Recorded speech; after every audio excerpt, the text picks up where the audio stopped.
My wife asked why I'd been so cold. I told her I was practicing. The coffee mug shattered on the floor. She had no idea I'd spent 4 months building a case that would end her world. 87 nights of lies, 1 private investigator, and a file 3 inches thick. By the time she realized what was happening, I'd already won. This is how a quiet man dismantles a cheater's life, 1 document at a time. My name is Gordon Fletcher. I'm 42 years old, and I own 2 pet supply stores here in Richmond, Virginia. Started the first one 12 years ago with nothing but a small business loan and a dream of working with animals. Build it up from scratch, open a second location 5 years later. It's been good to me, good to my family. Or at least, I thought it was good to my family. That Tuesday morning started like dozens before it. I was in the kitchen at 6:30, packing lunch for my son Colin. 10 years old, 4th grade, obsessed with anything reptile-related. I just finished making his favorite sandwich, turkey and cheese with the crust cut off, when Sharon walked in. My wife, 40 years old, works in pharmaceutical sales. Or that's what she tells everyone. These days, I'm not so sure what she actually does during those late nights and weekend conferences that never seem to end. She poured herself coffee, moving through the kitchen like a ghost passing through walls. We hadn't really talked in weeks. Not real conversation anyway. Just logistics about Colin's schedule and who's picking up groceries. "Why are you so cold lately?" Sharon asked, her voice cutting through the silence. I looked up from Colin's lunchbox, met her eyes for the first time in days. They were the same green eyes I'd fallen for in college, but now they held something different. Guilt, maybe, or defiance. "Practicing for when you leave," I said. My voice was steady calm. I'd rehearsed that moment in my head 100 times. The coffee mug slipped from her hand. It shattered against the tile floor, ceramic fragments scattering everywhere, dark liquid spreading across the white grout. The sound brought Colin running from his room upstairs. "Dad? Mom? Everything okay?" My son called from the hallway. "Fine, buddy." I called back, never breaking eye contact with Sharon. "Just a little accident. Go brush your teeth." Sharon stood frozen, staring at the mess, then at me. Her mouth opened, closed, opened again. No words came out. I grabbed paper towels, knelt down, and started cleaning up the coffee. The ceramic pieces clinked as I collected them. Sharon hadn't moved. She just stood there, one hand gripping the counter edge, knuckles white. "I made Colin's lunch," I said, standing up and zipping his Spider-Man lunchbox. "Packed extra carrots like he asked." "Gordon, what did you mean by that?" Her voice shook slightly. I slid the lunchbox into Colin's backpack, grabbed my keys from the hook. "Check your email before you leave for work," I said. Then I walked toward the stairs. "Wait," Sharon said. "Gordon, please. We need to talk about this." I paused at the doorway, looked back at her. "There's nothing to talk about. Not anymore." I went upstairs, helped Colin gather his homework, and drove him to school. The whole time, my hands were steady on the wheel. My breathing was even, controlled. Because here's what Sharon didn't know. I hadn't been sitting around feeling sorry for myself these past 4 months. I'd been preparing, documenting, planning. My father taught me something during his 2 tours in Vietnam. The soldier who keeps his head while everyone else is losing theirs. That's the soldier who survives. After dropping Colin at school, I checked my phone. 1 text from Raymond Cole, my financial consultant. 3 words. "Everything is ready." The pet store opened at 9. By 8:45, I was sitting in my office going through inventory reports, but my mind wasn't on the numbers. I kept picturing Sharon's face when that mug hit the floor. The moment she realized I wasn't the same man she'd been walking all over. My phone buzzed. A text from my father. "Harold, coffee this afternoon? Got something for you." I texted back. 2 o'clock. My place. Harold Fletcher, 71 years old, Vietnam vet, tougher than boot leather. When I first told him what Sharon was doing, he didn't say much. Just nodded, took a long sip of his coffee, and said, "Document everything. Build your case like you're going to war. Because you are." That was 3 months ago. Since then, Dad's been my anchor. The voice in my head telling me to stay calm, stay focused, don't let emotion cloud judgment. My assistant manager, Tracy, knocked on the door. "Gordon, the delivery guy's here with the reptile food." "Thanks, I'll be right there," I said. I handled the delivery, chatted with a few customers about their bearded dragons and ball pythons, helped a kid pick out his first goldfish. Normal Tuesday morning stuff. But the whole time, I was thinking about Sharon sitting at home, staring at her laptop screen. Because what I'd sent her wasn't just documents. It was a roadmap of her own destruction. The folder contained 4 months of evidence. Dates, she claimed she was at conferences, but her car was parked at a downtown hotel. Receipts from restaurants she swore she'd never been to. Screenshots of text messages she thought she'd deleted. Credit card statements showing purchases I'd never seen. And most damaging, photos from the private investigator I'd hired 8 weeks ago. I didn't want to hire him. Felt like admitting defeat. But Raymond convinced me it was necessary. You need irrefutable proof, Raymond had said. Not just for court, but for yourself. So you never second-guess this decision. He was right. Those photos removed any doubt. Sharon with another man. His hand on her back. Her laughing, looking at him the way she used to look at me. Around 11, my phone rang. Sharon's name on the screen. I let it go to voicemail. She called again. Voicemail. Third time I answered. Gordon, please. We need to talk, Sharon said. Her voice was ragged, like she'd been crying. I'm at work, I said. Those documents, that's not. You don't understand. I understand perfectly, I interrupted. 4 months, Sharon. 87 nights where you came home after 11. That's what I understand. It's not what you think. Then explain the photos, I said. Explain the man with his arm around you at the Blue Ridge restaurant. That place you told me you'd never heard of. Silence on the other end. Long, heavy silence. That's what I thought, I said. I'll be home at 6. We can talk then. With Colin at your mother's house. My mother. Sharon's voice went up an octave. Yeah, Judith's picking him up from school today. I called her this morning. Told her we needed to have an adult conversation. You called my mother? Sharon sounded panicked now. See you at 6, I said, and ended the call. My hands were shaking slightly. I set the phone down, took a deep breath. This was just the beginning. At 2 o'clock, my father walked into the pet store. Harold Fletcher moved with purpose, even at 71. Straight back, steady gait. Vietnam hadn't broken him. Nothing had. Let's talk in your office, he said. We sat down, and he pulled a manila envelope from his jacket. Got the final report from the investigator yesterday. Thought you'd want to see it before tonight. I opened it. More photos. Sharon and the same man, different locations. Date spanning back 6 months. Further than I'd even suspected. She's been playing you longer than you thought, my father said. It wasn't a question. Yeah, I said. Looks that way. You holding up? I looked at him. I'm angry. But I'm focused.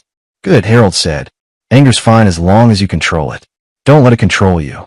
When I was in Da Nang, the guys who lost their cool were the ones who made mistakes. The ones who stayed sharp, they made it home. I remember, I said. My phone buzzed. Unknown number. I answered. Mr. Fletcher? This is Susan Kellerman. I'm an attorney. Your wife contacted my office this morning seeking representation. Okay, I said, putting her on speaker so my father could hear. I'm calling as a courtesy to inform you that I've declined to take her case. After reviewing some preliminary information, I believe there's a significant conflict of interest. I exchanged a glance with my father. What kind of conflict? I can't discuss specifics, but I wanted you to know that Mrs. Fletcher called me quite upset. She mentioned something about locked accounts and restricted access to financial information. Is that accurate? Yes, ma'am. My financial consultant restructured our assets 2 months ago. Everything's legal. I see. Well, I'm not representing her, but I felt obligated to call. She seemed somewhat desperate. She also mentioned that your family attorney, Margaret Russo, refused to take her calls this morning. My father smiled slightly. Margaret Russo had been our lawyer for 8 years. She'd helped me set up the business, handled the expansion. 2 weeks ago, I'd retained her for the separation. Thank you for the call, I said. Good luck, Mr. Fletcher, Susan said, and hung up. My father leaned back in his chair. She's running out of options fast. That's the plan, I said. What time's Colin getting picked up? Judith's getting him at 3:30. Taking him for dinner and a movie. Harold raised an eyebrow. You told Judith? No details. Just said Sharon, and I needed to talk privately. Judith thinks it's about marriage counseling. And tonight, Sharon and I have a conversation. I tell her exactly how this is going to go. She can accept it, or we go to court. Either way, I'm done. My father stood up, put a hand on my shoulder. You're doing the right thing. Colin needs a stable home, and you're giving him that. After he left, I sat in my office and thought about tonight. About facing Sharon. About saying out loud all the things I kept buried for months. My phone buzzed. Text from Sharon. Please don't do this. We can fix this. I love you. I stared at the message for a long moment. Then I deleted it without responding. 6 o'clock came faster than I expected. I pulled into the driveway and saw Sharon's car already there. Lights on in the kitchen. She was waiting. I walked in through the garage, set my keys on the counter. Sharon was sitting at the kitchen table, hands wrapped around a cup of tea. Her eyes were red, mascara smudged. She'd been crying. Where's Colin? She asked. With your mother. Movie and dinner. He'll be back around 9. Sharon nodded, looked down at her tea. Gordon, I don't know where to start. Start with the truth, I said. I stayed standing, leaned against the counter. Distance felt important. It's not what you think. Derek and I, we're just friends. The photos, they're out of context. Stop, I said. The word came out harder than I intended. Don't insult me by lying right now. I have 4 months of evidence. Photos, receipts, GPS data, text messages. I know about the hotel rooms. I know about the dinners. I know everything. Her face collapsed. It was a mistake. A stupid, terrible mistake. 87 nights, Sharon. That's not a mistake. That's a choice. You chose him over us. Over Colin. Over everything we built. No, I chose myself, she said, and there was an edge to her voice now. You want to know the truth? I felt invisible. You're always at the store, always focused on the business. When's the last time we went out? When's the last time you looked at me the way you used to? I felt anger rising, but pushed it down. Stay calm. Stay focused. So you had an affair, I said. Instead of talking to me, instead of trying to fix things, you decided to betray our marriage. I was lonely, and I was working to provide for this family. For you. For Colin. Building something that would give us security. Sharon stood up, her voice rising. I needed more than security, Gordon. I needed a husband who was present, and I needed a wife who was faithful, I said. But here we are. The kitchen went silent, except for the hum of the refrigerator. What happens now? Sharon asked quietly. I pulled a folder from my bag, set it on the table. You have 2 options. Option 1. We mediate this quietly. I get primary custody of Colin. You get visitation every other weekend.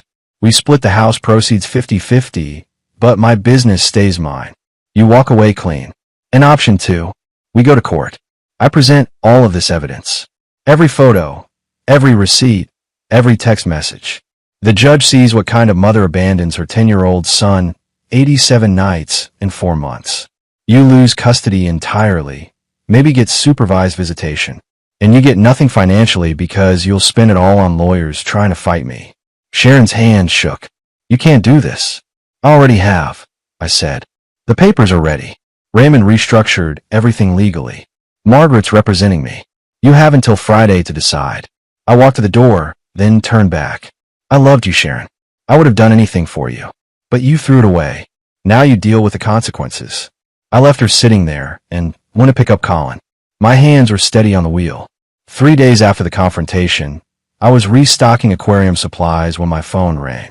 Richmond General Hospital. My stomach dropped. Mr. Fletcher? This is Nurse Patterson from the emergency room. Your son Colin was brought in about 20 minutes ago. He fell during gym class. Possible concussion. I'm on my way, I said, already grabbing my keys. Is he okay? He's stable. Asking for you. We tried calling your wife first since she's listed as primary contact, but couldn't reach her. I'll be there in 10 minutes, I said. I called Sharon while driving. Straight to voicemail. Called again. Nothing. Texted. Colin's in the ER. Where are you? Tracy agreed to close the store. I made it to the hospital in 8 minutes. Found Colin in a bed with an ice pack on his head. His eyes lit up when he saw me. Dad, he said. His voice was small, scared. Hey, buddy. I'm here. I sat next to him, took his hand. What happened? We were playing dodgeball. I tripped and hit my head on the gym floor. It really hurt. The doctor came in, a woman in her 40s with kind eyes. Mr. Fletcher? I'm Dr. Adams. Colin's going to be fine. Minor concussion. No fracture. We'll keep him for observation for a few hours. Then he can go home. Thank you, I said. Where's Mom? Colin asked. She's at work, buddy. But I'm here. Dr. Adams made notes on her tablet. For our records, who should we list as primary emergency contact? Me, I said. Gordon Fletcher. I'd like that updated immediately. She nodded. I'll have administration handle it. An hour passed. Then 2. I sat with Colin. We watched cartoons on the TV. I got him juice from the vending machine. He fell asleep around 4 o'clock, head on my shoulder. My phone finally buzzed. Sharon, just saw your text. Is he okay? I was in a meeting. I looked at the timestamp. She'd sent it 3 hours after my first message. I called her. She answered immediately. Gordon, is Colin. He's fine, I said, keeping my voice low. Minor concussion. They're releasing him in an hour. Oh, thank God. I'm so sorry. My phone was on silent during the presentation. Sharon, stop, I said. I called you 6 times. Texted 4 times. Colin was in the hospital for 3 hours, asking for his mother. And you were unreachable. Silence. Where were you really? I asked. I told you I had a presentation, right? At 3 in the afternoon on a Thursday. I paused. I'm documenting this, Sharon. The hospital tried to reach you first. You didn't answer. I was here within 10 minutes. That's going in the custody file. You can't use our son's accident against me. I'm not using it against you. I'm documenting reality. You weren't there when he needed you. I was. Just like always. I hung up before she could respond. Colin stirred, opened his eyes. Is Mom coming? Maybe later, buddy. But I'm taking you home. We'll get ice cream on the way. He smiled. The good kind? With the chocolate chunks. The best kind, I said. Dr. Adams returned with discharge papers. As she handed them to me, she said quietly, the emergency contact has been updated. You're listed as primary now. Thank you, I said. Walking out of that hospital with Colin's hand in mine, I felt something shift. This wasn't just about Sharon's betrayal anymore. This was about being the parent Colin deserved. The one who showed up. Friday evening, someone knocked on my door. Hard, aggressive knocking. I looked through the peephole and saw Judith, Sharon's mother. I opened the door. Judith. We need to talk, she said, pushing past me into the living room. 67 years old, dressed like she was heading to a country club.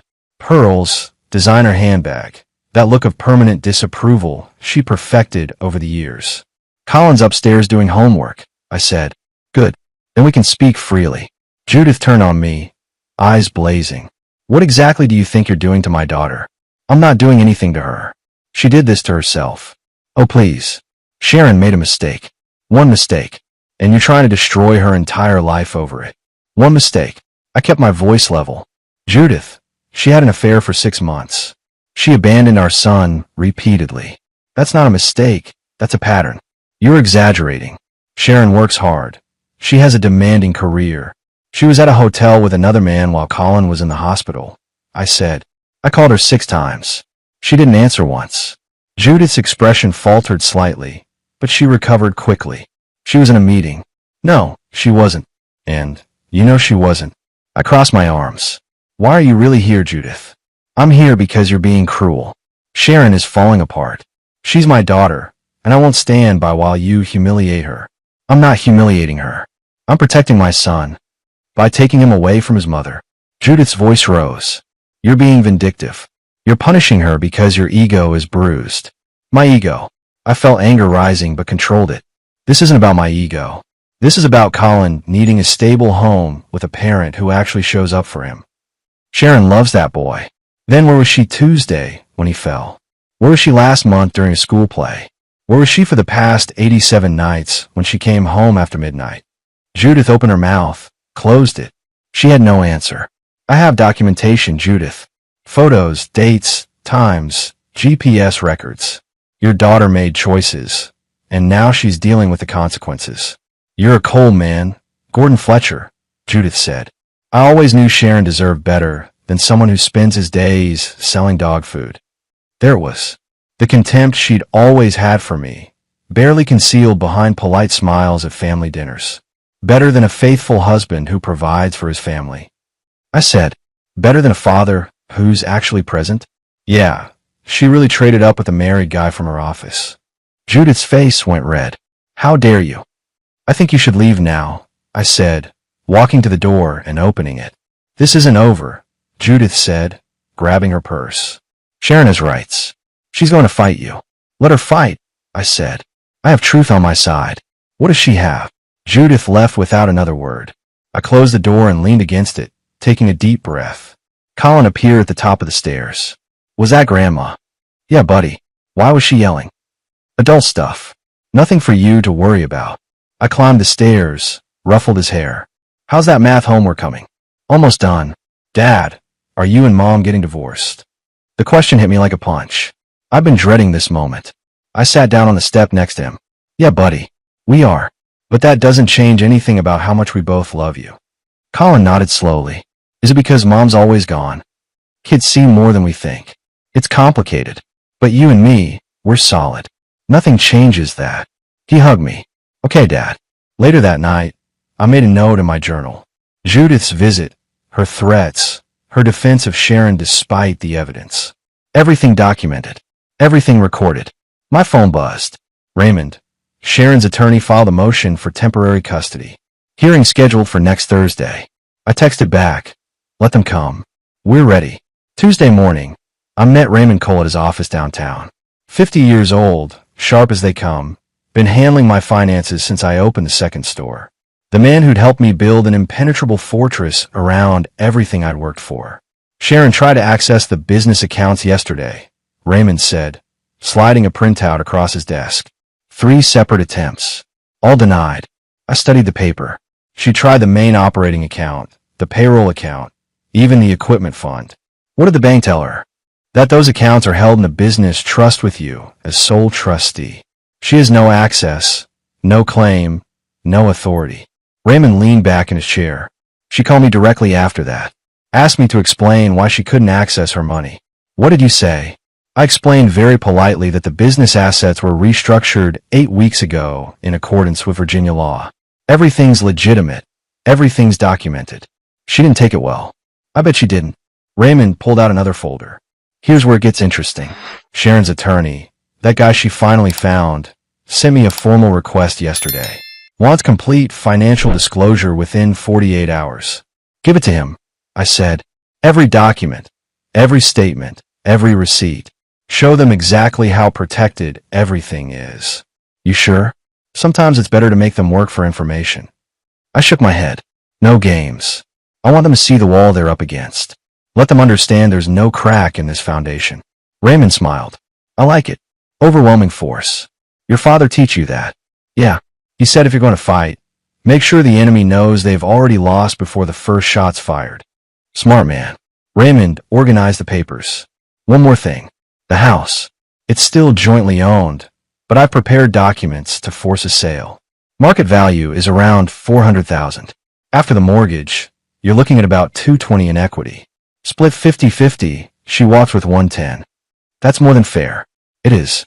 But she's not going to see it that way. She's going to see it as losing. That's a problem, I said. I'm done being generous to someone who threw away 15 years. Back at the store, I found a letter taped to the front door. Handwritten, Sharon's writing. I opened it standing right there on the sidewalk. Gordon, please stop this. We can work through this together. I made mistakes, but you're making bigger ones. Colin needs both his parents. Don't let your anger destroy our family. I love you. I've always loved you. Sharon. I read it twice, then folded it carefully and put it in my pocket. Evidence. Documentation. Another piece of the puzzle showing her desperation. Inside, Tracy was helping a customer with a new puppy. I went to my office and made a copy of the letter, then filed it with everything else. The stack had grown thick over the past months. Photos, receipts, bank statements, text messages, hotel records, GPS data, now letters. My father always said preparation wins wars. He was right. That afternoon, Colin came home from school quiet. I made him a snack, sat down with him at the kitchen table. Everything okay, buddy? I asked. Mom called me today. During lunch. My jaw tightened. What did she say? She asked if I was mad at her. She said you're trying to keep her away from me. Colin looked up at me. Are you? No, I said firmly. Your mom made some choices that hurt our family. I'm making sure you're taken care of. That's different. She was crying. Colin said softly. She said she misses me. I know this is hard, and I'm sorry you're caught in the middle. But Colin, I need you to understand something. Your mom loves you. I don't doubt that. But love means showing up. Being there. Not just saying the words. Colin nodded slowly. Like you do. Like I try to do, I said. Every single day. That night, I recorded the conversation in my journal. Sharon contacting Colin directly, trying to manipulate him emotionally. Another line crossed. Another piece of evidence. My phone buzzed. Margaret Russo, my attorney. Hearing is Thursday at 10. Be prepared for Sharon to paint herself as the victim.